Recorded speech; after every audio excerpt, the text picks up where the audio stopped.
Hello everyone, welcome to Understanding Calculations. This video series will cover the important topic mensuration, and this is the part 3 of the series triangles.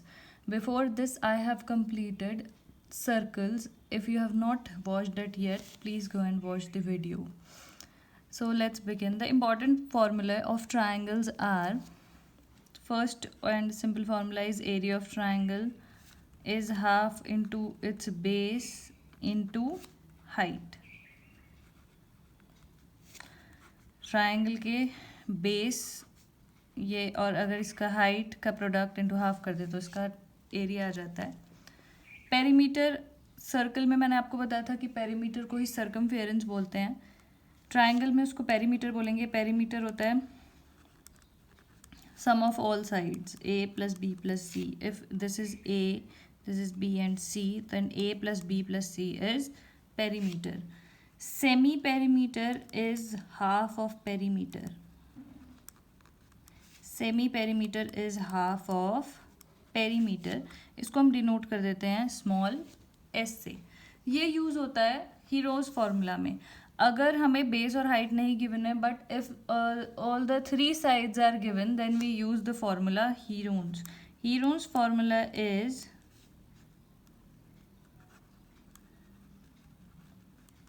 is under root of s minus a. This s is semi perimeter. पहले semi perimeter निकालते हैं, फिर under root of s minus a, s minus b, s minus c. This is Heron's formula. When all the three sides are given, then we use this formula. Next है area of equilateral triangle. Equilateral triangle is the triangle in which all sides are equal. So area of equilateral triangle is root 3 by 4 a square. A is the side. Since all the three sides are given, since all the three sides of the triangle are equal, so we denote it by a और इसका formula हो जाएगा √3/4 a square. और equilateral triangle का ही perimeter हो जाएगा a plus a plus a यानी कि 3a. All these formula you have to remember. इसके अलावा और भी आइसोसेलेस ट्राइंगल में टू साइड्स इक्वल हो जाती हैं, लेकिन वो सब इसी फॉर्मूले में आप पुट करके उसको डिराइव कर सकते हैं. और कोई फॉर्मूला आपको इतने सारे याद करने की ज़रूरत नहीं है, आपको सिर्फ यही फॉर्मूले याद रखने हैं. Okay, so the question is if the area of isosceles triangle is 120 and the length of each of its equal side is 17, find its base. Isosceles triangle है. आइसोसेलेस ट्राइंगल होता है जिसमें दो साइड्स इक्वल होती हैं. तो मान लेते हैं ये साइड इसकी इक्वल है. If this is x, then this is also x. The length of each of its equal side, यानी कि x की ही वैल्यू हमें 17 गिवन है और एरिया दे रखा है 120. तो ये आइसोसेलेस मतलब ये ट्राइंगल्स ज्योमेट्री में कवर होती है ये प्रॉपर्टी कि if we draw perpendicular to the unequal side of isosceles triangle, this is the unequal side, these two sides are equal, and if we draw a perpendicular to the unequal side of isosceles triangle, then this perpendicular bisects the line into two equal halves. ये जो है ये line bisect कर देगी इसको, तो इसको मान लेते हैं m. तो यानी कि ये वाली पार्ट इस वाले पार्ट के इक्वल हो जाएगा. तो क्योंकि इसकी वैल्यू x है, ये 17 गिवन है, इसको x यहाँ से काट देते हैं, इसको x नहीं मानते, इसको मान लेते हैं कि ये x है और ये पूरी लाइन क्या हो जाएगी 2x. ओके, पाइथागोरस थ्योरम हम राइट एंगल ट्राइंगल में लगा सकते हैं. तो हम क्या करेंगे, पाइथागोरस थ्योरम लगा देते हैं इसमें. ये समझ में आ गया. ये वाली लेंथ 17 है, ये भी 17 है, ये x मान लिया, ये x. ये वाली लाइन हम इन टर्म्स ऑफ x निकाल सकते हैं. अगर मैं पाइथागोरस थ्योरम लगा दूं ट्राइंगल ए बी एम में, तो क्या हो जाएगा A B square is equal to A M square plus B M square. A B square is equal to A M square plus B M square. क्यों? क्योंकि hypotenuse का square is equal to the sum of the squares of other two sides using Pythagoras theorem. AB square is 17 का square, AM हमें निकालना है, BM हमने मान लिया x है, तो AM स्क्वायर अगर हम निकालेंगे वो आ जाएगा 17 का square is 289 minus x square. AM की वैल्यू हमारे पास आ गई 289 माइनस एक्स का स्क्वायर. एरिया गिवन है, हमारे पास ये भी आ गया और ये भी. आपको फाइंड इट्स बेस यानी कि x की वैल्यू निकालनी है, मतलब 2x निकालना है. तो एरिया ऑफ ट्राइंगल क्या हो जाएगा, ABC half into base which is 2x into height जो हमने निकाली है अंडर रूट 289 माइनस एक्स का स्क्वायर. एरिया इसका दिया हुआ है 120, तो 120 is equal to x into this. Square root हटाने के लिए हमें क्या करना पड़ेगा, इसकी स्क्वायरिंग करनी पड़ेगी दोनों साइड्स. तो क्या हो जाएगा 120 इंटू 120, ये एक्स स्क्वायर, ये अंडर रूट हट जाएगा. रीअरेंज करने के बाद ये आ जाएगा 289 एक्स स्क्वायर, इधर एक्स की पावर 4 और ये हो जाएगा 12 इंटू 12 144 दिस. तो ये बन जाएगा एक्स स्क्वायर, एक्स की पावर 4 289 एक्स स्क्वायर माइनस, इधर लेके आई हूँ प्लस ही रहेगा 14400. जब आप इसके मिडिल टर्म स्प्लिट करके इसका कैलकुलेट करोगे, इसकी मिडिल टर्म स्प्लिट करके, तो इसका ये फैक्टर्स बनेंगे एक्स स्क्वायर माइनस 225 और x square minus 64 is equal to 0. X square की वैल्यू आ गई 225, अब ये आ जाएगा प्लस माइनस 15, लेकिन हम 15 लेंगे क्योंकि साइड्स नेगेटिव नहीं हो सकती. और इधर आ जाएगी x square is equal to 64, x is equal to क्या हो जाएगा 8, क्योंकि वो नेगेटिव नहीं हो सकता. तो बेस, तो आंसर क्या आएगा, बेस की वैल्यू है 2x, यानी कि दोनों ही आंसर करेक्ट होंगे. 30 यानी कि 2x डबल ऑफ 15 और डबल ऑफ 8 इज 16, या तो 30 सेंटीमीटर या फिर 16 सेंटीमीटर होगा इसका आंसर. मतलब आंसर तो दोनों ही रिपोर्ट करेंगे, दोनों ही लिखेंगे, लेकिन दोनों में से कोई भी जो ट्रायंगल है वो इस ऐसा इस क्वेश्चन में फिट हो जाएगा. Next question is the perimeter of right angle triangle is 60, hypotenuse अगर 26 है तो find the area. Right angle triangle है, तो राइट एंगल ट्राइंगल ड्रॉ कर लेते हैं. ABC एक राइट एंगल ट्राइंगल है जिसका पेरीमीटर ABC मान लेते हैं इसको. तो हमें इसका पेरीमीटर दिया हुआ है A plus B plus C दिया हुआ है 60, जिसमें से हाइपोटेन्यूज ये होती है, इसकी वैल्यू हमें दी हुई है 26. तो यानी कि A plus B plus 26 is equal to 60, A plus B is equal to 60 minus 26 is equal to 34. और अगर मैं A की वैल्यू निकालूँ तो 34 माइनस B की टर्म्स में, तो यानी कि ये वाली वैल्यू मेरे पास आ गई B. ये और ये वैल्यू हम क्यों देख रहे हैं, क्योंकि find the area of triangle, हमें ट्राइंगल का एरिया निकालना है. हम इसलिए देख रहे हैं क्योंकि हमें ट्राइंगल का एरिया निकालना है, और वो ट्राइंगल का एरिया कैसे होता है, half into base into height से ही निकलता है. तो हमें ये और ये निकालना है. तो क्या होगा, क्योंकि हमें ये 26 गिवन है और ये हमें A की वैल्यू मैं B के टर्म्स में लिख दूँ तो 34 माइनस B आ गया, और ये B आ गया, और ये राइट एंगल ट्राइंगल है. तो जब तक ये B की वैल्यू नहीं आएगी तब तक हमें ये बेस और ये हाइट नहीं पता लगेगी, हम एरिया नहीं निकाल सकते. तो हम लेकिन क्या कर सकते हैं, क्योंकि हमें तीनों वैल्यू का वो पता है, तो हम क्या कर सकते हैं इसमें पाइथागोरस थ्योरम निकाल सकते हैं. तो Pythagoras, using Pythagoras theorem,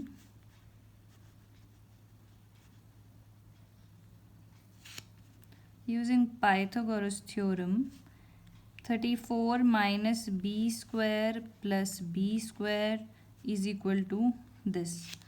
Hypotenuse square is the sum of the square of other two sides.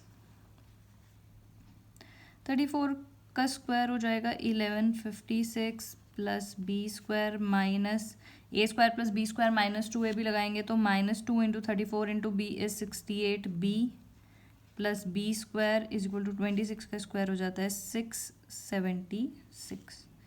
B square plus b square is 2b square minus 68b is equal to 6 minus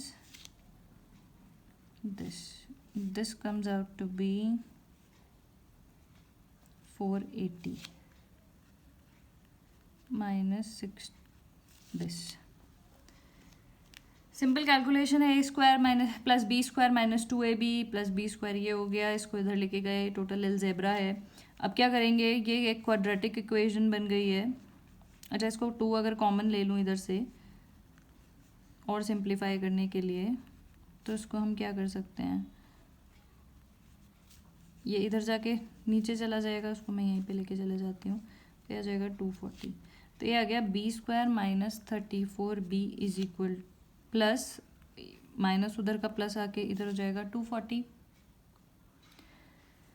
clearly 240 का factor 24 और 10 clearly दिख रहा है. 24 plus middle term split करेंगे तो 24 plus 10 clearly दिख रहा है. B square is equal to 24b minus 10b plus 240 is equal to 0. B common लेंगे, b माइनस 24 माइनस 10 कॉमन लिया, b minus 24 is equal to, तो b की वैल्यू हमारे पास क्या क्या आ जाएगी, b की वैल्यू हमारे पास आ जाएगी 24 और b की वैल्यू हमारे पास आ जाएगी 10. ये दोनों फैक्टर्स बन गए ना, b माइनस 24 बन गया एक और एक बन गया b माइनस 10. तो इन दोनों से हमारे पास वैल्यू आ गई 24 और 10. b की वैल्यू अगर 24 रखोगे तो यहाँ पे 24 रखा, 34 माइनस 24 इज 10, और अगर 10 रखोगे तो ये आ जाएगा 24. तो दोनों ही वे में वो है, अगर बेस 10 होगा तो वो 24 होगा, अगर बेस 24 होगा तो हाइट 10 होगी. तो दोनों ही केस में एरिया निकल जाएगा half into base into height से half into base 10 into height 24. तो एरिया आ जाएगा 120 centimetre square. Next question is each of equal sides of an isosceles triangle is 2 centimeter greater than its height. This is isosceles triangle with these two sides equal. तो उससे बोला है कि each equal side of isosceles triangle is 2 greater than its height. ये अगर height मान लेते हैं, हाइट नहीं दी हुई है, अगर हाइट मान लेते हैं x, तो ये दोनों साइड्स क्या हैं, x प्लस 2 है. If the base of the triangle is 12. फिर से मैंने आपको बताया आइसोसेलेस ट्राइंगल में if we draw perpendicular to the unequal side, if we draw perpendicular to the unequal side, then it bisects the opposite side into 2 equal parts. तो क्योंकि ये पूरा 12 है तो ये वाला part this comes out to be 6 and this is also 6. Find the area of the triangle. तो फिर से इस वाले पार्ट में सिमिलर प्रीवियस क्वेश्चन जैसा सिमिलर हो जाएगा कि इसमें हम क्या कर सकते हैं, पाइथागोरस थ्योरम लगा सकते हैं. क्योंकि x की वैल्यू अभी हमें ये हाइट नहीं पता है, तो find the area of triangle के लिए हमें half into base into height चाहिए. तो इसके लिए हम क्या करेंगे, बी सी और ये डी, तो हम क्या करेंगे ए बी डी में पाइथागोरस थ्योरम लगाएंगे. एक्स प्लस 2 का square is equal to x का स्क्वायर प्लस 6 का square, a square plus b square plus 2ab x square plus 36. इसको इधर ले आते हैं, माइनस एक्स स्क्वायर प्लस 4 प्लस 2x माइनस 36 और x को इधर ले आते हैं, 4x माइनस 36 में से 4 गए 32, 4x is equal to 32, x is equal to 32/4 यानी कि 8. तो x की वैल्यू हमारे पास आ गई 8, और जो कि हमें चाहिए थी find the area of triangle. This is simple. Area क्या हो जाएगा, half into base is 12 into height is 8, तो यह आ जाएगा 48 centimetre square. Now the next question is, if the height of an equilateral triangle is 8, This is important question. If the height of equilateral triangle is 8, calculate its area. For calculating the area of equilateral triangle, you just need one side because all the three sides are equal. तो बस आपको क्या करना होता है, √3/4 ये formula लगा के एरिया निकालना होता है. तो अगर हमें कैसे भी करके ये वाली साइड, कोई भी साइड पता चल जाए तो हम वो कर देंगे. तो इसमें भी क्या है, ये हाइट है, ये भी क्या करेगी, इसको इक्वल पार्ट्स में डिवाइड कर देगी. अगर ये पूरा मान लेते हैं 2x है तो ये वाला पार्ट हो जाएगा x. बिल्कुल वैसे ही जैसे और क्वेश्चंस में किया है. आइसोसेलेस या इक्विलेटरल, आइसोसेलेस में तो ये दोनों साइड्स इक्वल होती हैं, ऑपोजिट साइड पे परपेंडिकुलर बाइसेक्ट करता है उस साइड को. इक्विलेटरल ट्रायंगल में कहीं से भी आप अगर ऑपोजिट साइड कहीं से भी परपेंडिकुलर किसी भी वर्टेक्स से परपेंडिकुलर ड्रॉ करते हैं तो वो ऑपोजिट साइड को बाइसेक्ट कर देता है. दिस इज x, साइड हमने 2x मानी थी. फिर से वही चीज़ आ गई, पाइथागोरस थ्योरम लगा देंगे इसमें. तो क्या हो जाएगा, 2x² is 8² plus x². 4x² minus, इसको मैं इधर लेके गई, -x² इज 8 का स्क्वायर हो जाता है 64. 3x² is 64. x² is 64/3. मैं क्यों इसकी वैल्यू नहीं, क्योंकि मुझे स्क्वायर की वैल्यू चाहिए, हमें साइड का स्क्वायर ही चाहिए एरिया निकालने के लिए. तो डायरेक्टली क्या कर सकते हैं, एरिया क्या हो जाएगा, √3/4 a का स्क्वायर. तो this is x², you need 2x. 2x is the side. √3/4 2x का स्क्वायर चाहिए. तो x की वैल्यू कितनी आ जाएगी,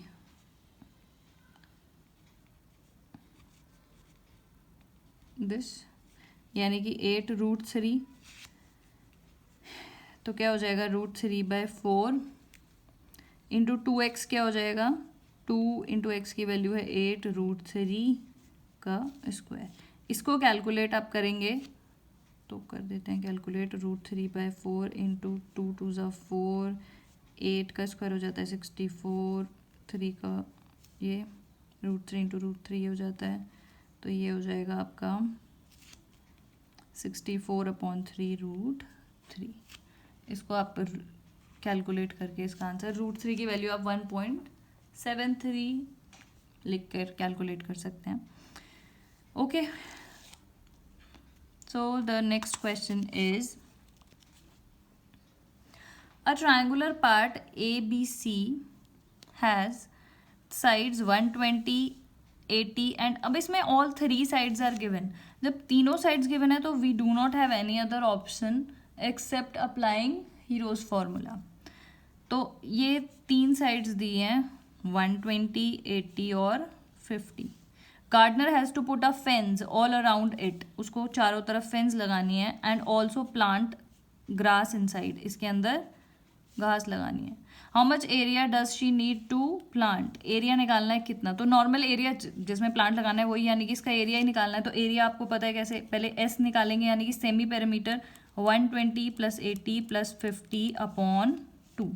ये कितना हो जाएगा, 200. 250/2 इज 125.